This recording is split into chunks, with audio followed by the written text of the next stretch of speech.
রাহমাতুল্লাহি আলাইহি বলেন,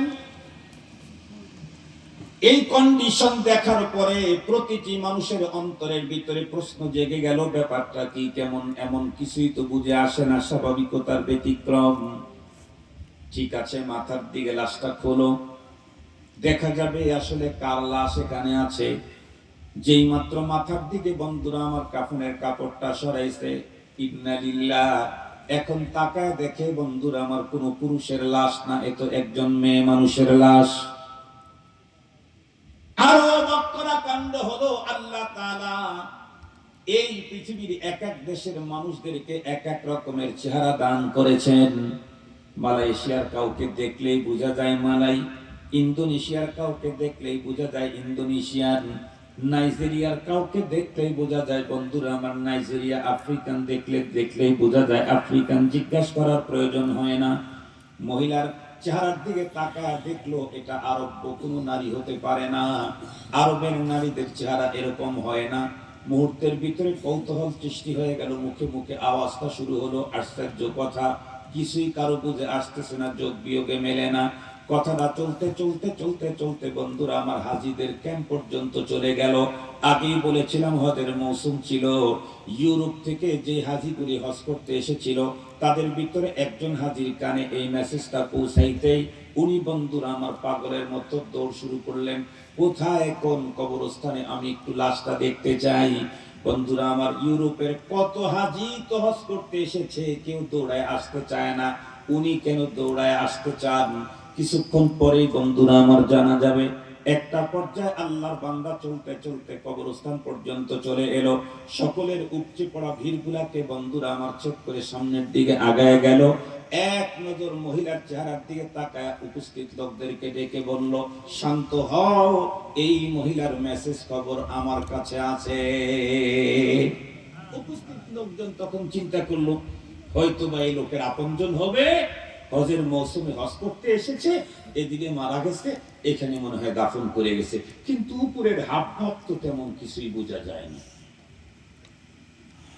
এক পর্যায়ে তারা জিজ্ঞাসা করা হলো, ভাই কন্ডিশন কি, বিষয়টা কি বলো দেখি। উনি তখন উত্তর করলেন, শুনেন, আমি এই মেয়েটারে চিনি, আমার বাড়ি ইউরোপে, আমি এই মেয়েটার বাবার বাসার ভিতরে আমি কাজ করতাম, তাদের কাজের ছেলে ছিলাম আমি। কিন্তু আমি মুসলিম হলেও ওর বন্ধুরা আমার পুরা গোষ্ঠী হলো খ্রিস্টান, ওদের প্রচুর প্রভাব প্রতিপত্তি, অর্থ সম্পদ, চেয়ার পাওয়ার সব আছে।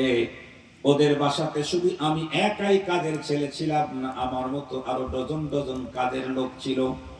কিন্তু আমার চলাফেরাটা অন্যদের তুলনায় ব্যতিক্রম দেখে মাঝে মাঝে ও এসে আমাকে জিজ্ঞাসা করতো, কিরে যুবক, আমাদের বাসায় ডজন ডজন যুবকেরা কাজ করে, তাদের চরিত্র চাউনি, কথা বলা, চলাফেরা একরকম, তোমারটা ভিন্ন রকম, তার কারণটা কি? আমি তখন বলতাম, বোন, ওদের হলো ভিন্ন ধর্ম, আমি হইলাম মুসলিম, আমার ইসলাম আমাকে চলার সিস্টেম দিয়েছে, বলার পদ্ধতি দিয়েছে, আমার ইসলাম আমাকে খানা খাওয়ার পদ্ধতি দিয়েছে। আল্লাহ তাআলা তো বলেই দিয়েছেন, আল ইয়াউমা আকমালতু লাকুম দীনাকুম ওয়া আতমামতু আলাইকুম নি'মাতি ওয়া রাদিতু লাকুমুল ইসলাম দীনা। আমি যেহেতু মুমিন, এজন্য আমার খাওয়ার পদ্ধতি ভিন্ন, আমার চলার পদ্ধতি ভিন্ন, ইসলাম আমাকে স্বতন্ত্র পদ্ধতি দিয়েছে, আমি সেই পদ্ধতি অনুযায়ী চলাফেরা করি। এই কথা শুনতেই মেয়েটির মনের ভিতরে জাগ্রত হলো, কি রে, তোমার ইসলাম এত সুন্দর চরিত্র, তুমি ইসলামের কার কাছ থেকে শিখেছো? উনি উত্তর করলেন, আমাদের পয়গম্বরের কাছ থেকে শিখেছি, যেই পয়গম্বরকে আল্লাহ তাআলা এত উন্নত চরিত্র দিয়েছিলেন, যার চরিত্রের মাধুর্যতার কথা বর্ণনা করতে গিয়ে আল্লাহ তাআলা কোরআনে হাকিমের ভিতরে প্রথমে শপথ করেছেন, নুন ওয়াল কলামি ওয়া মা ইয়াসতুরুন। এক পর্যায়ে বললেন, ইন্নাকা লাআলা খুলুকিন আযীম। ওগো রাসূল, আপনি তো মহান চরিত্রের অধিকারী। সুবহানাল্লাহ বলবেন না? মহানবী সাল্লাল্লাহু আলাইহি ওয়াসাল্লামের চরিত্রের অনুপমতা, তার চরিত্রের মাধুর্যতার কারণেই এই বেশি থেকে বেশি মানুষ ইসলামের সুশীতল ছায়াতলে আসা সুযোগ হয়েছে। আল্লাহ নিজেই বলেন, ওয়ালাউ কুনতা ফাদ্দান গালিদাল কলব লান ফাদ্দু আন হাওলিক। আপনার অনুপম চরিত্র দেখেই তো লক্ষ লক্ষ মানুষ ইসলামের সুশীতল ছায়া তলে এসেছে। আপনার মেজাজ যদি ব্যগ্র হতো, আচরণটা যদি রূঢ় হতো, আপনার কথার মধ্যে যদি কর্কশতা থাকতো, তাহলে আপনার ধারে পাশে মানুষ আসতো না। দুঃখের সাথে বলতে হয়, আমাকে দেওয়া হলো মহান চরিত্রের অধিকারী নবী, আর সেই নবীর উম্মত হয়ে আমার চরিত্র সবচেয়ে বড় ড্যাম। কথা বলেন না কেন? সবচেয়ে বড় ড্যাম আমার চরিত্র। এই জন্য কিছুক্ষণ আগে আপনাদেরকে বলেছি, আপনারা আরেকটা মাহফিল করেন, পয়গম্বরের চরিত্রের উপর আলোচনা করেন, নিজেদের চরিত্রকে পয়গম্বরের চরিত্রের সাথে মিলান। আমি তো প্রকৃত মুমিন তখন হব যখন পয়গম্বরের খাওয়ার মতো আমার খাওয়া, পয়গম্বরের চলার মতো আমার চলা, পয়গম্বরের বলার মতো আমার বলা, পয়গম্বরের সালাতের মতো আমার সালাত। কথা বলেন না কেন? নবীজি তো স্পষ্ট বর্ণনা করেছেন, সাল্লু কামা রাআইতুমুনি উসাল্লি। তুমি তোমার মতো নামাজ পড়লে হবে না, আমার মতো নামাজ তোমাকে পড়তে হবে। মুসলমান ভাইরা আমার ভালো করে বুঝেন, একদিন, দুই দিন, তিন দিন, যখনই বন্ধুরা আমার ছেলেটা কাদের সুবাদে বাড়িতে আসে, তখনই ওই মেয়েটা সুযোগ পেয়ে তার কাছে গিয়ে ইসলামের সৌন্দর্যের কথা জিজ্ঞাসা করে। ছেলেটি সুযোগ পেয়ে মাহাসিনে ইসলামের উপরে তাকে দুই একটা টিপস বন্ধুরা আমার বর্ণনা করা শুরু করলো। একটা পর্যায়ে মেয়েটি বলল, তোমাদের সেই পয়গম্বরের জীবন চরিত্রের উপরে কোনো কিতাব আছে নাকি? সে তখন উত্তর করলো, হ্যাঁ হ্যাঁ, সত্যি করে তো আজকে পৃথিবীতে যত নবী রাসূল গেছে, যত মনীষী বন্ধুরা আমার দুনিয়াতে তৈরি হয়েছিল গেছে, আমার পয়গম্বরের চরিত্রের উপরে যেই পরিমাণে কিতাব লেখা হয়েছে, তার 1000 ভাগের 1 ভাগও দুনিয়ার কোন মানুষের চরিত্রের উপরে কিতাব লেখা হয় না। পৃথিবীর এমন কোন ভাষা নাই যেই ভাষায় আমার পয়গম্বরের জীবন চরিত্র লেখা হয় না। মুসলমান ভাইরা আমার, মেয়েটির হাতের ভিতরে ছোট্ট একটা পয়গম্বরের অনুপম চরিত্রের ছোট্ট একটা কিতাব দিয়ে দেওয়া হলো। খ্রিস্টানের সেই অভিজাত পরিবারের মেয়ে আল্লাহর পয়গম্বরের অনুপম চরিত্রের কথাগুলি যখন পড়া শুরু করলো, মনের অজান্তেই মদিনার পয়গম্বরের প্রতি তার আসক্তি তৈরি হয়ে গেল। একটা পর্যায়ে একদিন এসে ডেকে বলল, ভাই আর কতদিন পর্যন্ত তুমি আমাকে দূরে রাখবা? কালিমা পড়াইয়া তুমি আমাকে মুসলমান বানিয়ে নাও। উনি বলেন, আমি তাকে কালিমা পড়াইতে যাব, আমার অন্তর কাঁপে। কেন? এত বেশি প্রভাব প্রতিপত্তি তাদের। আমি তাদের মেয়েকে ধর্মান্তরিত করে দিয়েছি, এটা জানতে পারলে আমাকে জীবন্ত কবর দিতে পারবে। আমি মেয়েটাকে বললাম, বোন, আমি তোমাকে এই কাজটা করাইতে পারবো না, জানলে আমাকে জিন্দা কবর দিবে। মেয়েটি বলল, ভাই তুমি শুধু কালিমা পড়ে আমাকে ওই ধর্মে দীক্ষিত করো, কারণ কখন মরণ আসে আমার জানা নাই। কালিমা ছাড়া দুনিয়ার থেকে চলে গেলে চিরস্থায়ী জাহান্নামের আগুনে পুড়তে হবে, আমি পুড়তে রাজি না। তোমাকে ওয়াদা দিলাম, জীবনে কোনোদিন আমি আমার ঈমানের কথা তোমার উপস্থিতিতে তুমি থাকা অবস্থায় প্রকাশ করব না। প্রকাশ যদি করতে হয় তুমি এখান থেকে বিদায়ের পরে করব। কালেমা পড়ায় মুসলমান বানায় দিল। এরপরে অন্তরের ভিতরে মুহাব্বত আর ভালোবাসা নবীজির প্রতি আরো তীব্র থেকে তীব্রতর হওয়া শুরু করলো। এক পর্যায়ে মাঝে মাঝে এসে এই বন্ধুরা আমার কাজের ছেলেকে বলে, আমি আর গোপন রাখতে পারতেছি না, আমি আমার ইসলামের সৌন্দর্যের কথা মানুষের সামনে ওপেন করে দিতে চাই। উনি তখন কেঁদে কেটে বলে, এমনটি করো না, তাহলে আমার জীবন বিপন্ন হবে। চলতে চলতে হঠাৎ করে আকস্মিক রোগে বন্ধুরা আমার আল্লাহর বান্দি দুনিয়া থেকে চলে গেলেন। যখন এই মেয়েটি দুনিয়া থেকে বিদায় নিল, কাজের ছেলে যে হজ করতে গেছে সে বলে, তখন দিলটা আমার ফেটে চৌচির হয়ে গেল।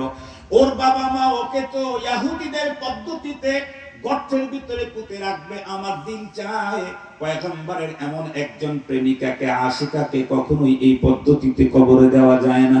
কিন্তু বুকে আমার সাহস নাই, চোখের অস্ত্র দিয়ে আমি তাকে নিজের সঙ্গে থেকে তাদের পদ্ধতিতে খ্রিস্টানদের কবরস্থানের ভিতরে দাফন করে দিলাম। এরপরে দিল আমার ভেঙে গেল, আমি একটা পর্যায়ে তার বাবার বাসার থেকে চলে গেলাম। এখন আমি অন্য জায়গায় কাজ করতে করতে আল্লাহ তাআলা আমাকে মালি ওয়াসাআত দান করেছেন, প্রচুর প্রাচুর্যের মালিক হয়ে গেছি। বাইতুল্লাহ হজ করার জন্য চলে এসেছি। হঠাৎ করে কানের ভিতরে যখন ঢুকলো ইউরোপিয়ান একজন নারীকে, অমক কবরের ভিতরে দেখা গেছে। সবাই আশ্চর্যান্বিত, কিছুই বুঝে আসছে না। তখনই আমার মনের ভিতরে জাগ্রত হলো, অন্য কেউ হবে না, আল্লাহ রাসূলের আশিক ওই বান্দি ছাড়া এই কাজটা অন্য কারো হতে পারে না। আল-মারউ মা'a মান আহাব্বা, মান তাশাব্বাহা বিকাওমিন ফাহুয়া মিনহুম। মুসলমান ভাইরা আমার, খুব ভালো করে বুঝেন। শেষ পর্যন্ত আমি দৌড়ে এলাম, কবরের পাশে দাঁড়ায় এক নজর দেখতেই তো আমি বুঝে ফেললাম ইনি তো উনি। মক্কার উলামায়ে কেরাম তখন একসঙ্গে বসে বললেন, হ্যাঁ, এই মহিলার ইউরোপ থেকে তার লাশটা মুকাদ্দাস জমিন মক্কাতুল মুকাররমাতে ট্রান্সফার হওয়ার কারণ বোঝা গেল ঈমান আর হুব্বে রাসূল। এখন প্রশ্ন হলো, আমরা যে আলেমকে কবরের ভিতরে ঢুকিয়েছিলাম সে আলেমের লাশ গেল কোথায়? তখন তো মোবাইল টেলিফোনের সিস্টেমটা ছিল না পৃথিবীতে। এক পর্যায়ে ওই লোকটাকে বলা হলো, ভাই তুমি হজব্রত পালন করার পরে দেশে ফিরবে বলে, হ্যাঁ, আমাদের আলেম যেটাকে এখানে দাফন করেছিলাম তার চেহারা এমন, দাড়ি এমন, গুরু এমন, সবগুলি মোটামুটি যতটুকু বলা দরকার তাকে বলে পাঠাইয়া দিল। এক পর্যায়ে উনি দেশে চলে আসলেন। বন্ধুরা আমার, এরপরে সাহস করে যাইতে চায়, আবার ফিরে আসে, আবার যাইতে চায় না। টাকার অভাব তো এখন আমার নাই, আমিও তো এখন বড় লোক, আমার তো চেয়ার কম নাই, আমারও পাওয়ার কম নাই, আমারও জনগণ কম নাই, গিয়ে আমি বলবো। একটা পর্যায়ে পূর্বে সেই মালিকের বাসায় গেল, এ কথা ও কথা তারা জিজ্ঞেস করলো, তুমি নাকি হজ করে আসছো বলে, হ্যাঁ। যেই মাত্র এই কথা বলেছে, এই আল্লাহর বান্দার তার মেয়ের ব্যাপারে মেসেজটা দেওয়া তার জন্য সহজ হয়ে গেল।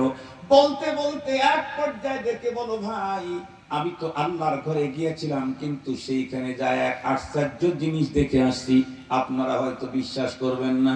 কি দেখলাম? আমি সেইখানে গিয়ে আপনার মেয়ে অমকের লাশটা আমি মক্কার এক কবরে দেখেছি। ওরা তখন হাসা উড়া দিয়ে বলে, তুমি সবাই তো আল্লাহর ঘরে তপ করতে যা হাজি হয়, তুমি একটা পাগল হয়ে আসছো। আমার মাইয়া হলো ইহুদি, তোমার সামনে তোমার উপস্থিতিতে ওই কবরস্থানের ভিতরে দাফন করলাম আমাদের ধর্ম মতে। জমিনের নিচ দিয়েও কি প্লেন চলে নাকি? আমার মেয়ের লাশ ওখানে যাবে কেমনে? মুমিন হইতো, সেটা একটা কথা ছিল যে মুমিন ইসলামের সেই মূল জায়গার দিকে চলে গেছে। উনি তখন সুযোগ পেলেন যে ভাই বিশ্বাস যদি না হয় তাহলে চলেন যাই, মেয়েটাকে যেখানে গর্ত করে মাটি দিয়েছিলাম গর্তটা খনন করি। কারণ উনি তো নিশ্চিত যে লাশ ওখানে আমি নিজে দেখে আসলাম, এখানে হয়তো কিছু পাবে না, অথবা ওই লোকের লাশ এখানে থাকতে পারে। আমাকে তো বলছে যে ওর লাশ যেখানে দাফন করা হয়েছিল সেই জায়গাতে দেখো তো আলমের লাশ পাওয়া যায় কিনা। যখন বলছে সবাই কৌতূহলী, এ তো জীবনে এক নতুন কথা, জীবনেই কোনোদিন শোনে নেই, চলো খনন করে দেখি। খনন যখন করতে গেছে, একটু খনন করার পরে দেখে এখানে ওই রকম একেবারে নতুন, মনে হয় যেন কিছুক্ষণ আগে দাফন করছে এরকম একটা লাশ, একদম ফসফসা লাশ। কাপড়ের সিস্টেম তো মুসলমানের মতো। মুখের থেকে যখন কাপড়টা, কাফনের কাপড় সরাইছে, দেখে সত্যি একজন দাড়িওয়ালা মানুষ। ওই বর্ণনার সাথে পুরা মিল, ওই আলেমের লাশ। ইহুদি পরিবার তখন অবাক হয়ে গেল, জিজ্ঞাসা করে বিষয়টা কি বলো। এই লোকটি তখন, বন্ধুরা আমার, বললেন, ভাই যা ঘটার তা তো ঘটেই গেছে, এখন বলতে তো আমার কোনো সমস্যা নাই। আপনার মেয়েকে আপনারা আপনাদের পদ্ধতিতে কবরের ভিতরে দাফন করেছিলেন, কিন্তু আপনার মেয়ে আমার কাছে ঈমান এনেছিল অনেক আগেই। আমার ধর্মের নবী মুহাম্মদুর রাসূলুল্লাহর প্রতি তার ছিল অগাধ ভালোবাসা, প্রেম। হাদিসে পাকের মধ্যে আসছে, আল মারউ মা'a মান আহাব্বা, মান তাশাব্বাহা বিকাওমিন ফাহুয়া মিনহুম। আল্লাহ পাক রব্বুল আলামিন যাকে মহব্বত করে আল্লাহ তাআলা তাকে তার পাশে হাসর করে দিবে। তাই তো আল্লাহ তাআলা আপনার মেয়েকে ইহুদিদের জমিন থেকে মুকদ্দাস জমিন মক্কাতে পার করে দিয়েছে। এখান থেকে খবর পাঠায় দেওয়া হলো ওইখানে এখন উলামায়ে কেরাম এক জায়গায় বসে বন্ধুরা আমার টিম গঠন করলো, অনুসন্ধানী টিম। সবাই জানতে চাইলো আলেমের লাশ কেন ইহুদিদের জমিনে যাবে। আলেম তো সাধারণ আলেম নন, এ অঞ্চলের প্রথম সারির আলেম, অনেক বড় ভালো মানুষ। যতদূর পর্যন্ত মাইকের আওয়াজ যায়, বৈশাখ যারা পালন করছেন তারা ভালো করে শুনেন। আপনি তো পাবলিক নামাজই ঠিক মতো পড়েন না, আর ইনি হলেন আলেম।